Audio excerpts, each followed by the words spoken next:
बिस्मिल्लाहिर्रहमानिर्रहीम, अस्सलाम वालेकुम। मैं हूं मोहम्मद उस्मान और आप देख रहे हैं प्रोग्राम हरफराज और या मकबूल जान के साथ। नाज़रीन, आज पार्लियामेंट के अंदर मिनी बजट के हवाले से धुआंधार बातें हुई, अपोजिशन की तमाम तर तजावीज़ मुस्तरद कर दी गई और अभी तक मामला जो है वो जारी है। और हुकूमत का ये कहना है कि जो ज़िमनी बिल है इसमें महंगाई का कोई ऐसा तूफ़ान नहीं आएगा और आवाम को रिलीफ मिलने के भी हुकूमती दावे किए जा रहे हैं, जबकि अपोजिशन का कहना है कि महंगाई मज़ीद कंट्रोल से बाहर हो जाएगी। साथ ही आज परवेज़ खटक साहब वज़ीर दिफा हैं, बयान ये किया जा रहा है कि पार्लिमानी पार्टी के इजलास में आमने सामने हुए वज़ीर आज़म इमरान खान के साथ तल्ख जुमलों का तबादला हुआ, इजलास से उठ के आ गए और वज़ीर आज़म साहब ने यह तक कहा कि अगर आपको मैं पसंद नहीं हूँ तो मैं हुकूमत किसी और को दे देता हूँ। मामला आखिर इस हद तक पहुँचा क्यों? बाद में इजाज़े के तरदीद की परवेज़ खटक साहब ने कि मैंने दो टोक बात तो अपनी ज़रूर की है, लेकिन मीडिया ने इसको मामले को बढ़ा चढ़ा कर पेश किया। आखिर ये मामला तो इस नहज पर क्यों पहुँचे और आज पार्लियामेंट में क्या होता रहा, इसका जायज़ा लेंगे प्रोग्राम के अंदर। और साथ ही जिक्र करेंगे क्रिप्टो करेंसी, आखिर स्टेट बैंक ने सिफारिश क्यों की है इसमें पाबंदी लगाने की और कानूनी हैसियत इसकी है क्या? अगर गैर कानूनी है तो फिर इसका खुलेआम कारोबार किस तरीके से हो रहा है और काम किस तरीके से चल रहा है, इस पर अपडेट करेंगे। और साथ प्रोग्राम के आखिर में जिक्र करेंगे अफ़गानिस्तान का कि अफ़गानिस्तान अपने जो पैसे हैं जिस पर कब्ज़ा है अमेरिका का, यूरोपीय मुल्कों का, वो वापस क्यों नहीं ले पा रहा और उसके नतीजे में कौन कौन सी माशी मुश्किलात का सामना है, किस तरीके से माशी खुद मुख्तारी का हामिल हो सकता है अफ़गानिस्तान, इसमें करेंगे। बात बढ़ते हैं पहले मौजू की जानिब। और ये सब परवेज़ खटक साहब बड़े अरसे से खामोश थे, जब बोलते हैं तो कोई ना कोई ख़बर देते हैं। आज उन्होंने दबंग अंदाज में पार्लिमानी पार्टी, पहले जो ख़बरें आईं कि बड़ा दो टोक अंदाज में उन्होंने मौक़िफ़ इख्तियार किया, नूर आलम खान साहब का भी बातचीत हुई, हमाद अज़हर साहब के साथ तलखी हुई, वज़ीर आज़म साहब ने यहाँ तक कह दिया कि जनाब मैं ब्लैकमेल नहीं होऊंगा, ना मेरे कोई कारखाने हैं, आप ब्लैकमेल आपने करना है तो उठ के चले जाएं। फिर परवेज़ खटक साहब उठ गए, फिर बिल आखिर वज़ीर आज़म साहब ने उनको अपने चैम्बर में बुलाया, उसके बाद सब अच्छा हो गया। और परवेज़ खटक साहब जो अभी आपने गुफ्तगू सुनी कि जी बिल भी आसानी से जो है वो पास हो गया, तो अपोजिशन की तो शिकस्त हुई, हुकूमत जीत गई, लेकिन जो अंदर इख्तलाफात हैं उसका कोई असर बराह रास्त अपोजिशन पे पड़ता नज़र नहीं आ रहा कि अपोजिशन खुश तो हो रही है लेकिन कुछ कर नहीं पा रही। अगर तो आप ये समझते हैं कि वो लड़ेंगे तो हम कामयाब हो जाएंगे, तो ये तो बहुत बड़ी गलतफहमी है आपकी। ये तो पॉलिटिक्स में वो तो फिर अपनी लड़ाई रोज़ रोज़ करते रहे, यही हो रहा है। गुज़श्ता 3 साल, अब देखें 4 साल तकरीबन पूरे करने वाला है इमरान खान, ठीक, पीछे 1 साल का अरसा रह जाएगा और 1 साल मतलब वाहिद, शायद अगर वो पूरे कर गया तो वाहिद पाकिस्तान का प्राइम मिनिस्टर होगा जो कि 5 साल पूरे करेगा, वरना किसी ने भी पूरे नहीं किए। अच्छा, थोड़ा कोई तो इसका मतलब यह है कि वो किस तरीके से पूरे कर रहा है। आप खुद सोचें कि हमेशा एक आर्टिफिशियल सा क्राइसिस क्रिएट होता है। अब होना तो ये चाहिए था कि आपकी सीरियस डिस्कशन इस वक्त चल रही होती कि आप ये मनी बजट क्यों आ रहा है। क्या मैं आपको उस्मान साहब छोटी सी आपको बताऊं, एजुकेट करना चाहिए लोगों को कि हम इस वक्त किस क्राइसिस में हैं और हमें क्या। पाकिस्तान के पिछले साल आपने 4764 अरब रुपए जो थे ये आपने रेवेन्यू इकट्ठा किया, ठीक है, सही, पूरा जितना भी कहीं से इधर से उधर से, उसमें से 2741 अरब रुपए आपने सूबों को दे दिए, सिंध को दे दिया, पंजाब को दे दिया, पीछे बचे 2023 अरब रुपए। इसमें आपने 1480 अरब रुपए और ऐड कर लें जो आपने नॉन टैक्स रेवेन्यू होता है, मतलब आपने कोई बॉन्ड रखे हुए हैं, कोई फर्म से आ रहा है, कोई स्टेट में कहीं से चीज़ें आ रही हैं, ये तकरीबन बन गए 3503 अरब रुपये। इसमें से 2749 अरब रुपए आपने दे दिए कर्जे में। पूरी फेडरल गवर्नमेंट जिसमें फौज है, जिसमें सारे आपके एयरपोर्ट हैं, जिसमें सारे आपके रेंजर्स हैं, सारे आपकी जनाब कोस्ट गार्ड है, आपकी नेवी है, आपकी एयरफोर्स के जहाज़ों का पेट्रोल है, ये 5 और आपकी पूरी सिविल एडमिनिस्ट्रेशन है, तकरीबन 90 के करीब आपके सफारत खाने हैं, ये 754 अरब रुपए में चलाने हैं आपने। आप मुझे ये बताइए, ये इस वक्त मिनी बजट के ऊपर सीरियस गुफ्तगू ये होनी चाहिए थी कि हजरत ने मिनी बजट आप ले आए हो लेकिन गलत है, इसका तरीक़ेकार ये होना चाहिए, ये होना चाहिए। इस पूरी इमरान खान ने अपनी की है, इन्होंने अपनी की, उसने ये कर दिया, उसने ये कर दिया। किसी बंदे को मतलब हालत हमारी बिल्कुल ऐसे ही है कि एक आदमी सुबह बाजार जाए और 500-550 रुपया उसकी मजदूरी इकट्ठी करे कि शाम को बच्चों को रोटी दूंगा, और दरवाजे के ऊपर कर्ज का खड़े हों, वो 570 रुपये उसके छीने उसके जाओ। हमारी इस वक्त हालत ये है पाकिस्तान की इकॉनमी की। इस वक्त अगर कोई शख्स ये सोचता है कि हमारे यहाँ डेमोक्रेसी आएगी तो फंडामेंटल ह्यूमन राइट्स आएंगे तो फलाना आएगा, जब भूख से बचोगे तो कुछ आएगा ना। ठीक, अच्छा अब सूरत हाल यह है कि खान साहब के अंदर की कोई पॉलिसी तो ख़त्म, यानी अगर कोई बंदे ने करना होता तो उसके 3 साल बहुत थे। 3 साल बड़ी चीज़ होते हैं किसी मुल्क को किसी गलाजत से, कर्ज की दलदल से निकालने। लेकिन हमारा ख्याल ये है कि खान साहब भी समझते हैं कि जनाब सेहत कार्ड हमने दे दिया तो हम कामयाब हो जाएंगे, अगला इलेक्शन भी हमारा है।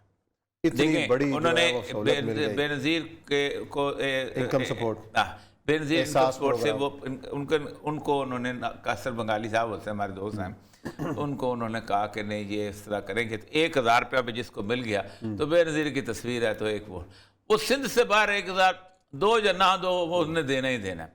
सिंधी बेचारा ऐसा जिसे कहते हैं जुल्फ़िकार अली भुट्टो की उसके शहर में मुब्तला है, उसमें मुब्तला है। फिर उसके बाद बीबी की अपना शख्सियत थी नहीं, उसके भी साथ चले भी गए, शहादत भी हो गई ना। मतलब मैं आपको बताऊं अगर नवाब बेनज़ीर जो थी वो अगर वो इस तरह ना जाती तो बेनज़ीर एक वक्त ऐसा आ जाना था कि बेनज़ीर भी वैसे ही हो जाती जैसे आम सारे, क्योंकि बेनज़ीर ने कोई पाकिस्तान के लिए कोई बहाल तो नहीं कर। आप देखिए पाकिस्तान के अंदर जब बेनज़ीर को इक़्तिदार मिला है तो 17 अरब रुपया था हमारा डॉलर था कर्जा, और इस वक्त 121 अरब हो चुका है। आप कभी पाकिस्तान का डेट कैलेंडर देखें ना, जैसे मीटर गिरता है ना, ऐसे एक एक मिनट के बाद पैसे आपके बढ़ रहे होते हैं कर्जे के। कितना बढ़ रहा है? एक 17 अरब 1.58% कर्जा था सिर्फ और सिर्फ उस वक्त। तो कोई इतना बड़ा काम तो नहीं किया। लेकिन बाहर बात है पाकिस्तान में मसला साहब हमारे एक टीचर होते हैं आर्थर लिविंगस्टोन, बड़े मजेदार के आदमी थे, पाकिस्तान लाहौर में बड़ा अर्सा रहे।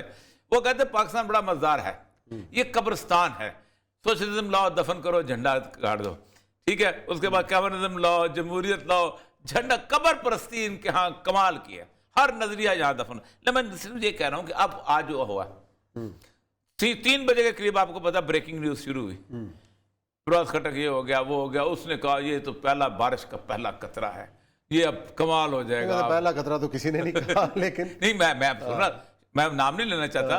शामी साहब के प्रोग्राम में एक बहुत बड़े साहबी आए थे, वो कहते ये बारिश का पहला खतरा है।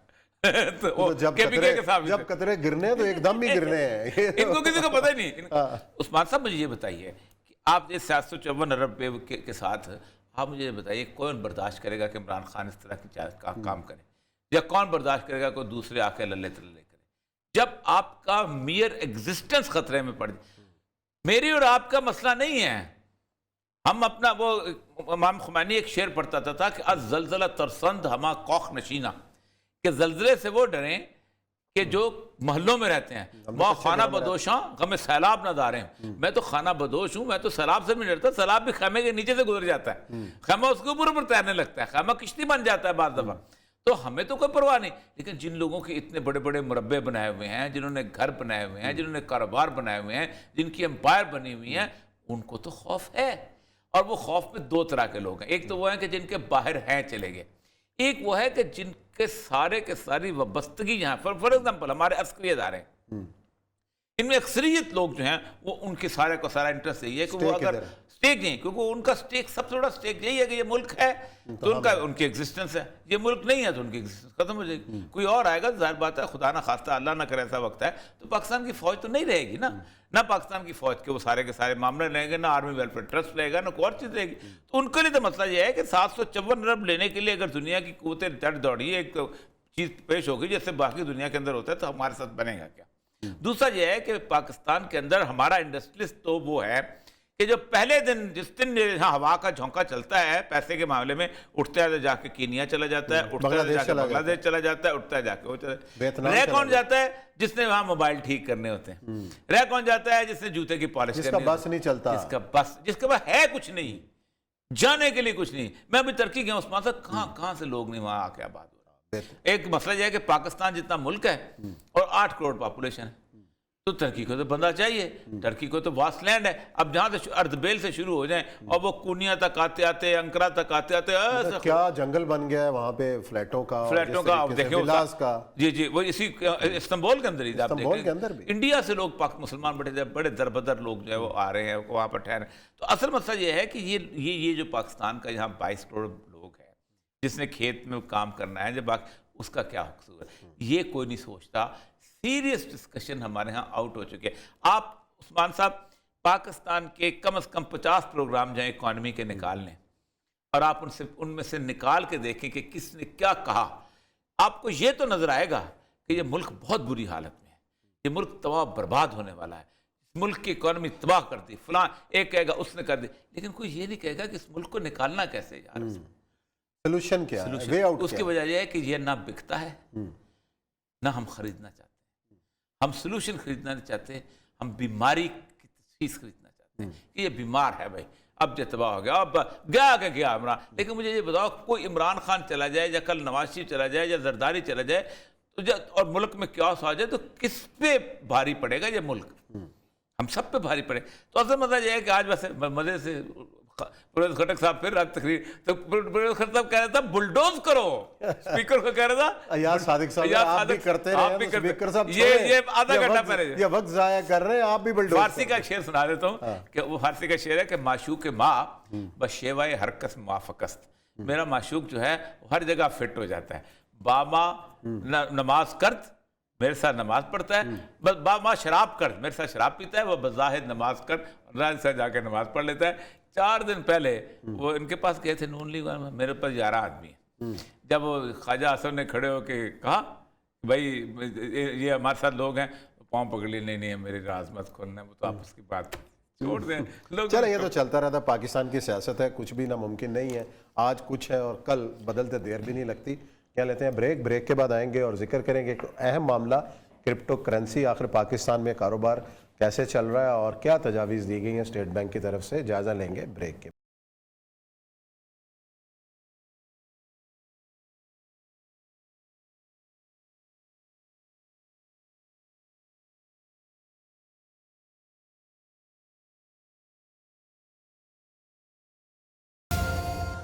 जी नाज़रीन, ब्रेक के बाद आपको खुशामदीद कहते हैं। आजकल क्रिप्टो करेंसी के हवाले से खबरें पाकिस्तानी की मीडिया में सरगर्म हैं और स्टेट बैंक ने एक सिफारिश की है कि इस क्रिप्टो करेंसी से जुड़े कारोबार पर पाबंदी आयद की जाए। ये आखिर क्रिप्टो करेंसी है क्या, पाकिस्तान में किस तरीके से ये कारोबार होता है, इस तमाम तर अमूर पर रहनुमाई हासिल करेंगे। वकार ज़का मौजूद हैं, चेयरमैन टेक्नोलॉजी मूवमेंट हैं पाकिस्तान के, इनसे पूछेंगे। और बड़ा क्रिप्टो के हवाले से इनकी वीडियोस भी काफ़ी वायरल हैं सोशल मीडिया के ऊपर और पटिशनर भी हैं कि इसकी पाबंदी हटाई जाए। इस हवाले से पूरी दुनिया में अगर काम जारी है, ओपन किया जाए, लेकिन जो असल सूरत हाल है वो है क्या। वकार ज़का साहब खुश आमदीद आपको शो में, और ये बताइएगा कि ये क्रिप्टो एक चीज़ क्या है और कितने लोग पाकिस्तान के अंदर इस कारोबार से जुड़े हुए हैं और इसमें हर आने वाले दिन के साथ इजाफा होता जा रहा है। ऐड भी कर दूं वकार ज़का साहब, एक तो ये है कि बिटकॉइन से शुरू होकर जो अब तक आया था, वो एक तो लोगों को ज़ाहिर बात है नोट समझने में बड़ी मुश्किल आई थी। आप जरा बता दिएगा कि ये करेंसी चलती कैसे है। लीगल टेंडर अल सल्वाडोर ने अभी कुछ दिन हुए कर दिया है, वे लीगल टेंडर बन सकता है नहीं बन सकता, और इसका तहफ़्फ़ुज़ात किस किस्म के हैं। पहले तो बहुत बहुत शुक्रिया, मैं बहुत ऑनर्ड फील कर रहा हूँ कि औरिया साहब के शो में मुझे इस तरह बुलाया गया है, बहुत बहुत शुक्रिया सर। अच्छा, मैं मुख्तसर ये आम जुबान में समझाऊंगा। कंप्यूटर के जो इंजीनियर्स देख रहे हैं वो शायद उस लैंग्वेज को इतना अच्छा ना समझें, लेकिन मुझे गांव देहात में ख़वातीन जो रहती हैं उन तक ये बात पहुंचानी है। तो देखिए, जिस तरह गोल्ड आया, गोल्ड के पीछे कोई मुसलमान, हिंदू या यहूदी नहीं है। किसी ने आके बोला भाई बार्टर मत करो, बीच में एक पत्थर रख लो सोने का, तो सारी कम्युनिटी का उस पर एतबार हो गया, तो सबने मानने लग गए। तो गोल्ड का भी कोई हेड ऑफिस नहीं है, गोल्ड की भी कोई ऐसी जमानत शुरू में नहीं थी। फिर उसके बाद बैंक आ गए, यहूदी एक सिस्टम आया जिसको सूदी सिस्टम भी कहा जाता है, कि पर्चियों पे देने लग गए। पर्चियों के बाद उसके बाद अमेरिका ने कहा जी हमारे पास गोल्ड है बैंक में, लेकिन वर्ल्ड वॉर 2 के बाद उन्होंने गोल्ड हटा दिया और कहा जी प्रिंटिंग प्रेस है हमारे पास, हमारी मर्जी, हम जितना मर्जी प्रिंट करें, जिसकी वजह से महंगाई आना शुरू हुई और रिसेशन आता है।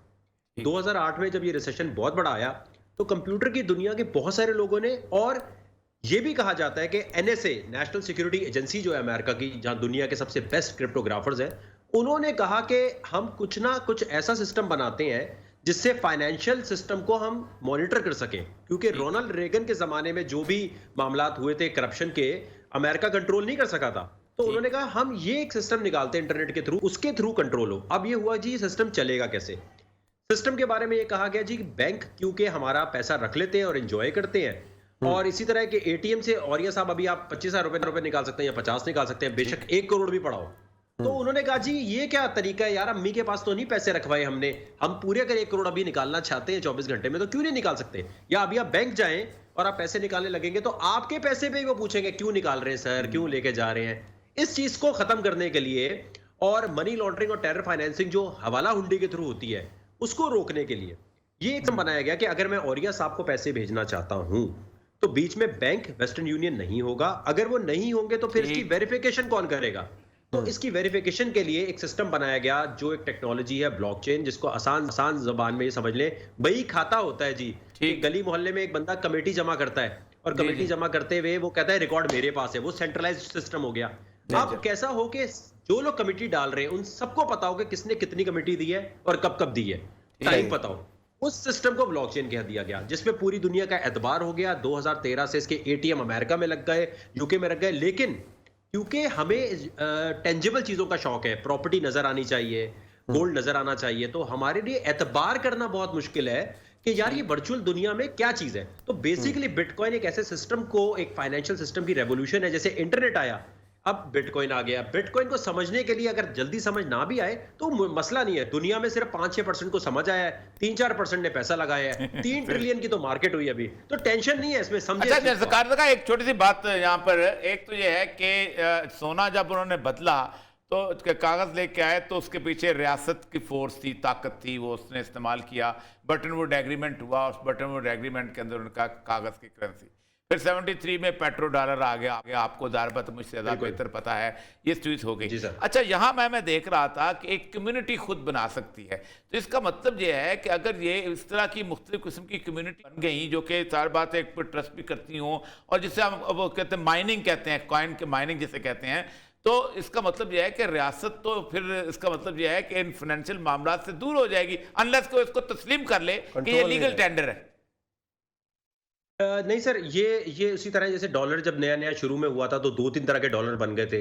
हर स्टेट ने अपना एक डॉलर का वो निकाल लिया था। तो ये जी शुरू में ना ऐसी एक सिचुएशन होगी, लेकिन ये इसी तरह जैसे बिटकॉइन आया तो जिस तरह गोल्ड आया, गोल्ड के बाद चांदी आ गई, 3-4 और पत्थर आ गए, तो पॉन्जी स्कीम जरूर आएंगी, मल्टी लेवल मार्केटिंग जरूर होगी। लेकिन देखिए, अगर ये सिस्टम ठीक नहीं है तो अमेरिका इसका एटीएम 2013 से क्यों लगाने दे रहा है? क्योंकि इंटरनेट की दुनिया में जो ट्रांजैक्शन होगी वो तो वो मॉनिटर कर सकते हैं, हवाला हुंडी मॉनिटर नहीं कर सकते। अगर दहशतगर्दी की सपोर्ट के लिए पैसा दिया जाएगा पेपर करेंसी के थ्रू, वो कभी लोकेट नहीं हो सकता। ये बात तो सही है। इसलिए इंटरनेट के निजाम में अमेरिका ने, देखें, अमेरिका FATF आज कहे बंद करो जो भी क्रिप्टो में डील कर रहा है तो वो बंद करना पड़ेगा। FATF कह रहा है भाई इसे फौरन रेगुलेट करो, इसके थ्रू तो हमें मॉनिटरिंग मिल रही है। अच्छा, बिटकॉइन की तरह आपने बिल्कुल दुरुस्त फरमाया कि मेमन कॉइन, फलाना कॉइन, शिया कॉइन, सुन्नी कॉइन, कुछ भी निकल सकता है, लेकिन वो फ्रॉड तो पेपर करेंसी में भी डबल शाह हर जगह अवेलेबल होते हैं। हो सकता है जी, ठीक।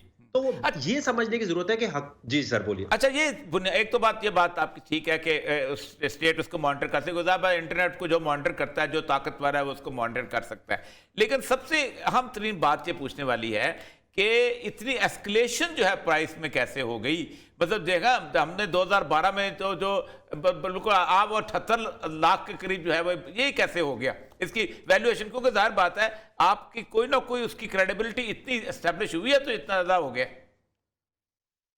बिल्कुल दुरुस्त फरमाया सर। 2015-16 में मरियम नवाज साहिबा से मेरी मुलाकात हुई थी और $268 का एक बिटकॉइन था। मैंने कहा देखें जी, गोल्ड के ऊपर भी लोगों का जब ट्रस्ट बना था ना तो लोगों ने एकदम पैसा डालना शुरू करते थे और एकदम निकालते थे। जैसे जैसे लोगों को यकीन आता है कि यार गोल्ड तो मैं ईमेल नहीं कर सकता, मैं बिटकॉइन कर सकता हूं, तो वो इसमें पैसा फौरन लगाते हैं। और फिर डर लगता है, एक डर लगता है कि हल्का सा नीचे गिर रहा होता है तो एक डर आता है। जैसे जहाज में भी बैठते हुए शुरू में लोगों को डर लगता था, टेक्नोलॉजी जब जब आती है उसके डर की वजह से लोग जो है एकदम पीछे हट जाते हैं। तो जो इसमें उतार चढ़ाव है वो इसी तरह है कि एलोन मस्क और बड़े बड़े लोग जो है जैसे पैसा इसमें लगाते हैं, जब उन्हें प्रॉफिट नजर आता है तो वो प्रॉफिट निकालते हैं। वो जो प्रॉफिट निकालने का अमल है, देखिए इसका बेहतरीन तरीका ये है कि जब ऑल टाइम हाई की आवाज आ रही है कि बिटकॉइन या कोई भी क्रिप्टो इस वक्त $60,000 की है, तो लोगों का एक सेंटीमेंट ये है कि वो उस वक्त पैसा लगाते हैं। जब $268 पे मैं बता रहा था तब कोई नहीं लगाता था, $60,000 का हो गया, कह रहे इसमें पैसा कैसे लगाना है। इसी तमाम चीजों को देखते हुए आप यकीन मानिए कि इमरान खान साहब को हमने इतना बताया लेकिन वो आज मेरे ही खिलाफ हुए हैं। वो कह रहे हैं यार इसको किसी तरह अरेस्ट करो, ये हमें गलत चीज बता रहा है। FIA के दोस्त अहबाब मुझे कॉल कर रहे हैं कि वकार ज़का अपनी पिटीशन वापस लो वरना तुम्हें अरेस्ट करके शाहिद मसूद की तरह हथकड़ियां लगा के घुमाएंगे। तो मैं हैरान इस बात पे हो रहा हूँ कि डिजिटल इकोनॉमी की बात करने वाले आज डिजिटल करेंसी के खिलाफ कैसे जा रहे हैं बनिस्बत इसके कि वो इसको रेगुलेट करें। अच्छा, क्योंकि एक और पर्दा खवातीन के लिए जी अच्छा, कहाँ कहाँ पे ये रेगुलर हो चुकी है एक हमारे रुपए अगर की, हमसाया एक मुल्कों में अगर बात करें तो आप बताएं जरा हमें। इंडिया में सर इस वक्त रेगुलेटेड है और कहा है कि कोई भी बाहर का एक्सचेंज यहां काम नहीं कर सकता और लाखों की तादाद में क्रिप्टो करेंसी उन्होंने ली है। उन्होंने जो पाबंदी लगाई है वो ये लगाई है जैसे पाकिस्तान में इस वक्त ऑफशोर कंपनीज चल रही हैं और पीटीए उसमें कुछ नहीं कर रहा, वो पबजी को बैन करता है, टिकटॉक को करता है, बाकियों को नहीं कर रहा, वो पैसा लेके जा रहे हैं, फ्लाइट ऑफ कैपिटल हो रहा है। इंडिया ने कहा हमारा एक्सचेंज सिर्फ काम करेगा और वो चल रहा है वहां पर और दबा के शाहरुख खान, रणवीर कपूर एड्स में आ रहे हैं उनके। जब पाकिस्तान में मोबाइल फोन के एड्स चल रहे थे ना क्रिकेट T20 में, तब इंडिया के क्रिप्टो करेंसी के एप्लीकेशंस के एड चल रहे थे। देखें वो इतने आगे। अमेरिका में आप गूगल करें 2013 से एटीएम लगा हुआ है। वो एटीएम किसने अलाउ किया होगा? यूरोप, अमेरिका, यूके, रशिया, सिर्फ चाइना वाहिद है जहां इस पे पाबंदी इसलिए लगाई गई है क्योंकि चाइना डी-डॉलराइजेशन चाहता है और चाइना को ये है कि यार डॉलर नहीं आना चाहिए भाई, अपनी हमें निकालनी, क्योंकि चाइना की आबादी इतनी ज्यादा है, उसमें गूगल बैन, फेसबुक बैन, लेकिन क्योंकि पाकिस्तान चाइना की सरपरस्ती में चलता है, जब कोई मसला था चाइना भाई मदद करो, तो जो चाइना कह रहा है वो उसके मुताबिक चल रहा है। लेकिन पाकिस्तान के पास जी अल्टीमेट मौका है इस वक्त सारे कर्जे उतारने का। मैं चैलेंज कर चुका हूं कि इमरान खान साहब आप मुझे आने दें, $3 बिलियन सऊदीया का फौरन वापस करना है। उनको वापस देने का एक ही तरीका है, जितने क्रिप्टो एक्सचेंजेस पाकिस्तान में काम कर रहे हैं $1-1 बिलियन सबको बोलें, ये 2 मिनट में पे कर देंगे। इनसे पैसे तो ले, रेगुलेट बाद में करें, पेनल्टी तो लगाए इन पे।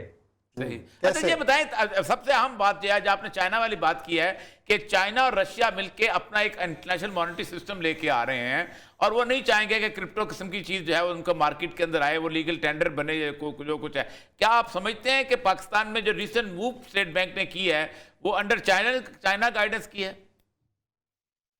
सर वो तो डर के अंदर की है, इनकॉम्पिटेंस के तहत की है, कॉम्पिटेंसी नहीं है। और देखें डाकिया कभी भी नहीं चाहेगा कि ईमेल आए, तो कभी कोई बैंकर चाहेगा कि उसकी जगह बिटकॉइन आए? बैंक तो खत्म हो बैंकिंग का सिस्टम ही था, बैंक खत्म हो। आपका मोबाइल जब बैंक बन गया और हर बंदा बैंक अकाउंट खोलने के लिए जो इतने जतन करने पड़ते हैं वो नहीं करने पड़ेंगे, तो फिर वो क्यों चाहेगा कि आए? और दूसरी चीज सर, रशिया में तो क्रिप्टो सबसे ज्यादा अडॉप्ट की हुई है, रशिया ने अडॉप्ट की हुई है। और सबसे बढ़ के ईरान ने ऐलान किया है कि सूदी निजाम के खिलाफ जंग अगर करनी है तो बिटकॉइन अडॉप्ट करना है। तो इस वक्त ईरान कह रहा है कि सारे बिटकॉइन मुझे चाहिए, क्योंकि जिस मुल्क के पास जितना ज्यादा बिटकॉइन होगा उसकी currency will be backed by that bitcoin. जो पाकिस्तान आज रो रहा है, आज मेरी बात लिख लीजिए, कल ये बिटकॉइन को $1 लाख का खरीदना पड़ेगा, क्योंकि हर करेंसी जो है वो बैक्ड हो जाएगी बिटकॉइन से। सर जी बहुत बहुत शुक्रिया वकार ज़का साहब, बहुत थैंक यू वेरी मच, आपने बहुत अच्छा एक्सप्लेन किया। इसके ऊपर मेरा ख्याल है तफसील से बात करेंगे कि क्यों हम माहिरीन को भी लेंगे, बहुत 2-3 माहिरीन को भी लेंगे। देखिए बिटकॉइन बुनियादी तौर पर उसकी खराबी इसलिए नहीं है बाद मामलात के अंदर, एक कम्युनिटी खुद अपने पैसे को सुपरवाइज करती है, रेगुलेट करती है। असल मसला जो माशी कंट्रोलर हैं, मतलब IMF है, वर्ल्ड बैंक, उनके कंट्रोल से निकल रही है चीज। चीज पाकिस्तान है, आप जब चाहें आपकी जेब में 500 रुपए का नोट है या 5000 रुपए का नोट है, इसकी वैल्यू जो है तकरीबन मार्केट के अंदर 4800 है।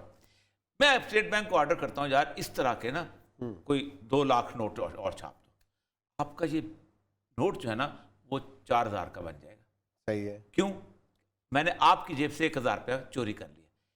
क्रिप्टो में आप ये चोरी नहीं कर सकेंगे किसी तौर पर भी, क्योंकि मुझे भी पता है कि मेरी वैल्यू क्या है, जो वो कम्युनिटी है वो आपस में ट्रेड करना शुरू हो जाएगी। और बात देखिए अहम तरीन बात जो होती है कि करेंसी जिसकी इंट्रिंसिक वैल्यू मौजूद हो, इसकी ये अब 4 करेंसीज जो है ये एक्सचेंज हो सकती है, करेंसी इंटरनेशनल करेंसीज में, उसके बाद प्रोडक्ट्स में और सर्विसेज के अंदर। मतलब सर्विसेज है कि एक आदमी ने कुछ सर्विस दी, मैंने दी, डॉक्टर ने दी, उसको एक वैल्यू कर लेते हैं। और प्रोडक्ट्स के अंदर जब तीनों को इसको कहते हैं गुडविल। मैं कोई छोटी सी मिसाल आपको दूं, आप एक दुकान खरीदना चाहते हैं, किसी जगह जाते हैं, वो दुकान चालू है, उसके अंदर 5 लाख रुपए का माल है, वो कहता है 5 लाख रुपए का माल और 15 लाख रुपया इसकी गुडविल कहाँ होती है? एग्जिस्ट ही नहीं कर रही होती, जिसे कहते हैं ना जी पगड़ी हो गई, पगड़ी अड्डे दी कीमत है। वो अड्डा कहाँ है? अड्डा existing. That is how the things work, कि आप उस गुडविल को, अब बात उसकी ठीक है कि इसके अंदर सूद से फौरी तौर पर बचा जा सकता है, आप डायरेक्ट बार्टर कर रहे हैं ना बुनियादी तौर पर। आप ना इसका आपका पैसा ही पड़ा है, आपका ना उसका बढ़ा है ना उसका बढ़ा है, लेकिन प्रोडक्ट जब बिक रही है तो उसकी वैल्यू बढ़ती जा रही है चीज़। ये है असल मसला। ठीक है, वैसे मैं तो समझता हूँ इसके ऊपर मजीद रिसर्च की जरूरत है। सर, जिस तरह की ये चीजें आएंगी ना, डर क्यों रहे हैं, जिस तरह ये चीजें आएंगी ना, उस तरह का कंट्रोल खत्म होगा जो IMF, वर्ल्ड बैंक का, इंटरनेशनल मॉनेटरी सिस्टम का। लेकिन एक बात तय है, ये निकाला था जापानीज, मैं जापान में था 2012 में, तो वो दिख रहा था उस वक्त $2-3 का था। वो कहते खरीदो, मैंने कहा नहीं, जापानी खुद डर रहे थे खरीदने के लिए। अच्छा। ये सूरत है। लेकिन इसको कंट्रोल करेगा कंप्यूटर, और कंप्यूटर जो है वो फिर इन्होंने सबसे पहले रॉथशील्ड ने 1694 में लीगल टेंडर बनाया था बैंक ऑफ इंग्लैंड, सबसे बड़ी जूश फैमिली। ये वही रॉथशील्ड था जो 1911 के अंदर फैमिली का बंदा जो कि तल अबीब में गया था और उसने 60 घर आबाद किए थे। जूस के हाथ में चला जाएगा, ये खतरा बहुत बड़ा है। चलें जी, देखते हैं क्या होता है और पाकिस्तान और जो रीजन है इसको किस तरीके से अपनाता है और इसमें रुकावटें क्या हैं, आने वाला वक्त ही बताएगा। या लेते हैं ब्रेक, और ब्रेक के बाद आएंगे तो जिक्र करेंगे कुछ अफगानिस्तान।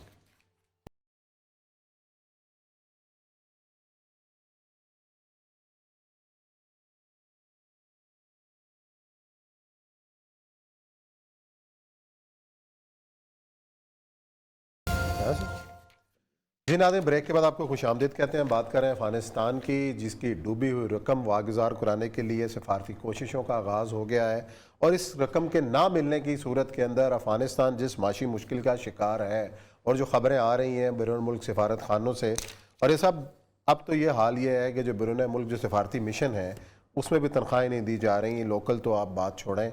तो ये जो अगर पैसा अब यूरोप को भी नज़र आ रहा है, अमेरिका को भी नज़र आ रहा है, इसका मतलब ये है कि ये जानबूझ के अफगानिस्तान के अवाम को और हुकूमत को इस सूरत हाल के अंदर रखना चाहते हैं कि ये जो है वो अपने ही मुश्किलात के शिकार हैं और फिर दुनिया को बताएं कि ये नाकाम हो गए। 2-3 चीज़ों के लिए उनका मसला होता है जिसके आप इंटरनेशनल सीजर कर सकते हैं। एक ये है कि आप वहाँ पर जहाँ पर बैठे हुए हैं आपके सफारत खाने का खर्चा कैसे चलेगा। ठीक है, वो उन्होंने ईरान के सफारत खानों का मसला था, वो भी उन्होंने किसी न किसी तरीके से हल किया कि उन्होंने अपने पैसे बाहर बाजार से ख़रीद के उनको वहाँ पेश करना शुरू कर दिया, चीज़ें बेची खरीदो। दूसरा ये होता है कि आप उन तक कोई चीज़ आने ना दें, उनकी कोई चीज़ खरीदने ना दें। सही। अब इस वक्त उन्होंने बाजार को पाबंदी नहीं लगाई, लेकिन मुनाफकत इंटरनेशनल कम्युनिटी की यह है कि हम इसको तस्लीम नहीं करते। एक एग्जिस्टेड चीज़ को तस्लीम नहीं करते, एक चीज़ जो वजूद रखती है उसको तस्लीम नहीं करते। इससे बड़ी मुनाफकत क्या हो सकती है? सही है। एक चीज़ जिससे आप एग्रीमेंट करके निकलते उसको तस्लीम नहीं करते, एक चीज़ जहां आप दौरे करते उसको तस्लीम नहीं करते। यानी ये तो मुनाफकत की इंतहा है। लेकिन आप अंदाजा करें कि ये किसी मुल्क के इंटरनल सोसाइटी को ख़त्म नहीं कर सकते किसी तौर पर। वो उन्होंने, आज मैं इसका इनका बजट पढ़ा था, देखें सबसे बड़े उज़्बेकिस्तान से उनको जो बिजली आ रही थी उसके अंदर तकरीबन उनका मसला हुआ था, अब उन्होंने आज उनको उसको ठीक कर लिया।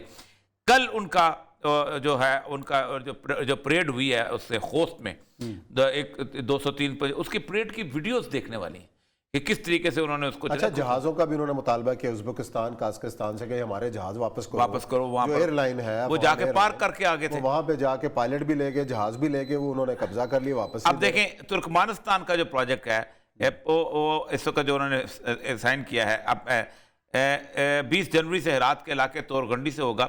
इसमें प्रोजेक्ट पर बताया हुआ $588 मिलियन सर्व करेगा, $20 मिलियन समाजी और उसकी बहबूद के ऊपर, और उसके बाद आगे उन्होंने इक़्तिसादी सरगर्मियों के साथ साथ उन्होंने कहा 1800 किलोमीटर पाइपलाइन चारों मुल्कों तुर्कमेनिस्तान, अफगानिस्तान, पाकिस्तान और इंडिया। 143 किलोमीटर तो जो है वो रोड होगी जहाँ से वो गुजरेगी कंधार और इससे गुजरेगी, और इसको 2200 अरब और $500 मिलियन की लाग ये। अच्छा, 500 मिलियन टन मकाफ फीट 20 साल के अंदर वो उनको मिलेगी। ये मायदे भी साइन हो रहे हैं जो इर्द गिर्द के कंट्रोलिंग कंट्री नेबरिंग कंट्रीज हैं। पाकिस्तान उसमें थोड़ा सा ल्यूक वार्म कर रहा है, लेकिन उसके बाद पाकिस्तान वीक कर रहा है क्योंकि पाकिस्तान का अपना मफाद इसके अंदर। आज हम उनके मिनरल्स के साथ हम तजारत खोलते हैं, पाकिस्तान अपने सेकंड्स के अंदर अपनी इकॉनमी को बूस्ट कर सकता है। सिर्फ लिथियम ही वहाँ से खरीद के आगे जाके इसको मार्केट कर देगा। आपकी बासमती लेके लोग कहाँ से पहुँच गए, उनका मार्बल लेके, अगर उनके बाकी चीज़ें सोना चांदी पता नहीं क्या क्या कुछ है जो कि उसके अंदर जो माइनिंग करके आप कर सकते हैं, लेकिन नहीं हम कर रहे हैं। हम अपने मुल्क में नहीं कर पा रहे सर, अपने मुल्क में बलूचिस्तान के सारे ज़खायर थे। मैं उस बंदे का नाम नहीं लेना चाहता जिस बंदे ने रेकोडेक को तबाह किया। रेकोडेक है और बड़ा। देखिए मेरी बात से, हमने कहा पाकिस्तान में जो कुछ शेर के बच्चे खड़े होकर कहते हैं ना कि हम ये कर सकते हैं, वो कर सकते हैं, हम खुद कर लेंगे, उन्होंने इसको दबाया। रेकोडिक जिस वक्त मैं चागी में था तो उस वक्त BHP जो थी ऑस्ट्रेलियन कंपनी वहाँ पर आई थी, तो उन्होंने मुझे कहा था कि इट इज़ एटलीस्ट 2nd और 3rd बिगेस्ट रेजरवायर। अब वो मट्टी है, उसको एक टेक्नोलॉजी ने सोना बनाना है। आपके लिए मट्टी है, आप उस मट्टी से पहाड़ बनाएं, घर बनाएं, कुछ करें, या आप आपदस के साथ काम लें, फर्क तो कोई नहीं पड़ता ना। वो मट्टी पहले साफ होती है, उसको ग्राइंड किया जाता है, ग्राइंड होकर उसको साफ किया जाता है, साफ होकर उस स्मेल्टर में डाली जाती है। वो एक इतना लंबा पटा आता है, वो पटे में लोहा भी होता है, उस पटे के अंदर चांदी भी होती है, उस पटे के अंदर तांबा भी होता है, उस पटे के अंदर पीतल भी होता है, और उसके अंदर 0.2% सोना भी होता है। ये फिर रिफाइनरी में जाता है। ये एक अजीबोगरीब टेक्नोलॉजी है। ये केमिकल डालोगे तो लोहा लैदा हो जाएगा, आयरन और निकल जाएगी। ये केमिकल डालोगे तो ये लैदा हो जाएगा, ये आखिर में सोना रिफाइंड हो।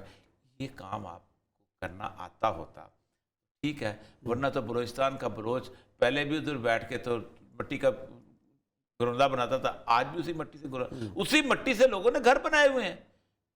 देखा ना, ये माइन नहीं होती, जो गोल्ड माइन होती है, जो ओपन सरफेस पिट होती है। जैसे आप भट्टे की ईंटें बनाते हैं ना, वैसे आप जमीन से जमीन खोदते हैं, जमीन के ऊपर सारा कुछ होता था। तो हमारे यहाँ एक साइंसदान थे, मैं नाम नहीं लेना चाहता, उन्होंने कहा हम कर लेंगे, ठीक है। अब वो एग्रीमेंट के बारे में कुछ बलूचिस्तान गवर्नमेंट को लालच पड़ा कि जी उस जमाने में 1998 में ये हो गया हुआ है, अब हम दोबारा करेंगे तो कमीशन मिलेगा, ये करेगा, वो करेगा। इन्होंने उसको एक बलोच का वो खा गए, तो दूसरों का पाकिस्तान का खा गए। ओ भाई अल्लाह के बंदो, पूरी दुनिया में अरब हैं, अरबों का तेल क्या है, जलाने का काम आ सकता था। अरामको आई, उसने उसको तेल बना दिया। अब अरब कहते नहीं, अरामको नहीं, मैं जो है क्या नाम है, फैसल खुद, उन्होंने कहा सर चलाओ। अब उसमें से कम 100 प्रोडक्ट निकलते हैं, वैलिन उसमें से निकलती है, वो ऑयल तो बालों को लगाने वाला ऑयल, पता नहीं क्या क्या बाई प्रोडक्ट्स के निकलते हैं, बीच में से एक रिफाइंड तेल भी निकलता है, आयोडाइन भी निकलता। अब वो कहते हैं कि नहीं, अब ये टेक्नोलॉजी या तो खुद आप हासिल कर लो, यही हमने कोल माइन में किया। असल मसला यह है कि अफगानिस्तान की उस चीज़ से हम फायदा उठा सकते हैं, हम उसकी रॉय खरीद लें। तो जितनी देर तक डेवलपमेंट रॉय खरीदे, तब भी मैं आपको बताऊँ, आपका सारा मार्बल वहाँ से आता है। अफगान इकॉनमी को कोई मसला नहीं है। अब जहाँ तक इस बात का तलक है, प्रोपेगेंडा चल रहा है। मैं आज भी कहता हूँ, आज 4 या 5 महीने हुए, 4-5 महीने के अंदर कितने लोग वहाँ कैद से मरे। अगर मरे होते तो दुनिया में खबरें आती। 45 बंदे रोज मरते थे जिस वक्त अमेरिका वहां था। अब वो रेशो 45 की महीने में नहीं है। कोई नहीं बयान करता कि वहां अमन कितना हो गया। मौत से बड़ी चीज तो कोई नहीं है ना, मौत से ज्यादा नुकसान तो कोई नहीं होता ना। 45% डेली कत्ल होते थे, मरते थे कितने। अब एक चीज, दूसरा कहते हैं कि जी तनख्वाहें देने को पैसे नहीं है और सफारतकार छोड़। दुनिया में हर डेवलपिंग कंट्री का सफारतकार, पाकिस्तान के मैं नाम गिन सकता हूं। आपको पता है जो डुअल नेशनैलिटी के जब निकले थे तो सबसे ज्यादा फॉरेन ऑफिस के थे। जिसको मीडिया को अच्छी जगह पोस्टिंग मिली है उसने वहां जाकर नेशनैलिटी, बच्चे वहीं छोड़ के वापस अकेला आ गए। सबके बच्चे वहीं हैं। मेरे अपने कई बैचमेट हैं, उन्होंने ये तो पाकिस्तान में अपनी इकॉनमी, इंडियंस, बांग्लादेशी, ये सारे के सारे जिसको जहाँ की नेशनैलिटी मिलती है वो कहता है इधर ही बच्चे छोड़ दो, जो मर्जी है यहीं नहीं, आखिर में रिटायर होकर वहाँ आ जाता है, या नहीं रिटायर हो तो बस वैसे छोड़ के आ जाता है, शादियाँ कर लेते हैं, वहाँ से नेशनैलिटियाँ ले, और अजीब गरीब ये तो चलता रहता है। और दूसरी बात यह है कि वहाँ पेमेंट वाकई नहीं हो पाती। उसमें होता यह है कि नॉर्मली ईरान करता था, जॉब अलाउ कर देता था कि आप सफारतकार हैं, हम आपको जॉब करने के लोग, आप वहीं कमाएं साथ। और हर बात है, अफगान तो कमाने का जितना अफगान का कमा सकता है। एक तो ये चीज़, दूसरी वहाँ पर उन्होंने बजट पास किया अपना रेवेन्यू लेके, रेवेन्यू के टारगेट लेके, उसके हिसाब से। फिर सबसे बड़ी बात यह है कि उन्होंने हेल्थ प्रोजेक्ट, माहिरीन कहाँ से लिए? पाकिस्तान से तो नहीं लिए? किसके? इकोनॉमी के? नहीं, पाकिस्तान से कोई नहीं लिए। मैं बताता हूँ, 6 बंदे जो उन्होंने लिए। वो जो बंदे उनके इकोनॉमी के माहिर हैं वो कौन लोग हैं? सूद के ऊपर नहीं, उन्होंने 6 बंदे लिए, नहीं छोड़े रहने, पाकिस्तान का कोई नहीं है। अच्छा, I know them very well। वो तो नहीं IMF या वर्ल्ड बैंक से आए? नहीं, वाई ना वर्ल्ड बैंक के नहीं, और वो इस्लामिक बैंकिंग वाला भी कोई नहीं। अच्छा, इस्लामिक बैंकिंग वाले भी नहीं। तो फिर कौन चलाएगा उनकी? ये स्थानक ज़ई साहब चलाएंगे या कोई और चलाएंगे? डेवलपमेंट नहीं, चलाए की बात नहीं है। पहली बात तो ये है कि पाकिस्तान में तकरीबन 2 करोड़ 90 लाख के गरीब लोग बैंक में जाते हैं, ठीक है, बाकी 20 करोड़ को कौन चलाता है, वो तो बैंक में नहीं जाते। ये एक बहुत बड़ा फ्रॉड है कि बैंक मुल्क चला रहा होता है, बैंक की शक्ल नहीं देखी उन लोगों ने। और 2 करोड़ 90 खाते हैं, मेरे भी 3-4 खाते हैं, आपके भी 2-3 तो होंगे ना। आप सोचते ओरिजिनल जो है वो 2-2.25 करोड़ बन जाते हैं, 2 करोड़ बन जाते हैं, सही है। ठीक। तो इसका मतलब यह है कि बैंक तो basically accumulation of the wealth का मतलब बहुत बड़ी अजीबोगरीब थ्योरी, बहुत बड़ा फ्रॉड है, लेकिन वो चलता है और वो चलता रहता है। एक करेंसी उनकी होती है, सेंट्रल बैंक एक जरूरी होता है, बैंक की जरूरत नहीं होती, वो भी करेंसी के लिए। अगर आप उसमें कॉइनेज जो है सोने और चांदी कर दें, उसकी भी जरूरत नहीं होती। एक दौर में आपने ये बड़ी तहरीक शुरू की थी, क्यों नाकाम हो गई? नहीं, मैं तो की थी, इसलिए हम गए थे, हमें माइंड करने दें। मैंने तो कहा था दिरहम का क्रेडिट कार्ड, आप क्रेडिट कार्ड अलाउ करते हो, मेरा सिक्का सोने का नहीं अलाउ करते हो। क्रेडिट कार्ड तुम्हारे बाप का सरकारी होता है। बड़ी साइंस है इसके ऊपर, थोड़ा नहीं, कोई साइंस नहीं है उस्मान साहब। सिर्फ एक आखिरी बात कर दूं, क्लोजिंग कर रही है कि आपने सोने का टकसाल बनाया, ये सिक्का है। फ्रांस में एक बंदे ने टकसाल बनाया, एक सिक्का है। फलां जगह टकसाल बनाया, सिक्का।